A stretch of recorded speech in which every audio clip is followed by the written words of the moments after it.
மேடையில் அமர்ந்திருக்கும் சிறப்பு விருந்தினர்கள் எல்லாமே ஜாம்பவான்கள், அவங்களுக்கு என்னுடைய வணக்கம். அதே மாதிரி பார்த்தீங்கன்னா பத்திரிகையாளர்லாம் நிறைய பேர் வந்திருக்காங்க, அவங்களுக்கும் என்னுடைய நன்றி வணக்கம். காக்கா, அதாவது பார்த்தீங்கன்னா பராசக்தி படத்தில் நடிகர் திலகம் ஒரு பாட்டு பாடுவார், காக்கா, அது எல்லாருமே நல்லா ரீச் ஆச்சு. அந்த மாதிரி இந்த டைட்டில் வந்து எல்லாருக்குமே காக்கான்ற டைட்டில் நல்லா ரீச் ஆகும். அதே மாதிரி பார்த்தீங்கன்னா நம்ம தேனி பர்மன் சார் வந்து ஒரு டப்பிங் ஆர்டிஸ்ட்டு, அவர் நிறைய படமும் நான் ஒர்க் பண்ணியிருக்கேன். ஆனால் இதில் பார்த்தீங்கன்னா ஒரு அருமையான ஒரு வேடம் கொடுத்துருக்காரு. நான் பார்த்தீங்கன்னா ஏற்கனவே வடிவேல் சார் கூட வந்து பார்த்தீங்கன்னா லாரி டிரைவராக வருவேன், திருடனாக வருவேன், போலீஸாக வருவேன்.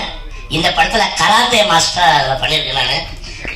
நான் பார்த்தீங்கன்னா ஒரு 15-20 ஸ்டூடெண்ட்டு மிரட்டுற மாதிரி பார்த்தீங்கன்னா ஒரு ஸ்டூடெண்ட்டு இவ்வளோ ஹைட் இருப்பார்.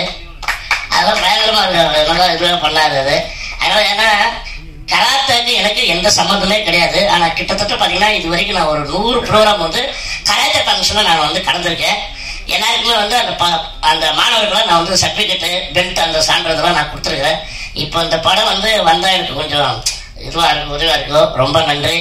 அதே மாதிரி எல்லாரும் வந்திருக்காங்க.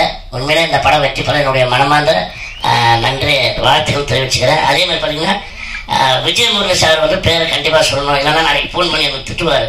ஏன்டா உன்னை பற்றி நான் எவ்வளோ அழகா சொல்லியிருக்கேன், நீ என்னை பற்றி சொல்லு அப்படின்னு.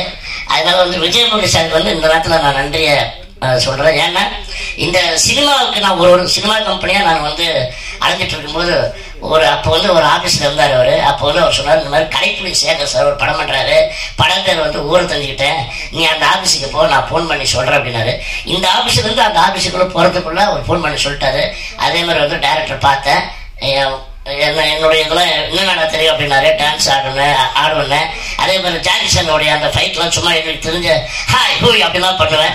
இதெல்லாம் பார்த்துட்டு மறுநாளே ஷூட்டிங் வந்து சாங்கில் வந்து நான் ஒன்று யூஸ் பண்ணிக்கிறேன்னு சொல்லிட்டு அந்த படத்துல இருந்து என்னை அறிமுகப்படுத்தினாரு. அதனால இந்த வழிகாட்டியாக இருந்தது விஜயமுருகன் சார், அவருக்கு என்னுடைய நன்றியை தெரிவிச்சுக்கிறேன். இந்த காக்கா திரைப்படம் வெற்றி பெற நான் கடவுள் வழிகிறேன். மகிழ்ச்சி, நன்றி.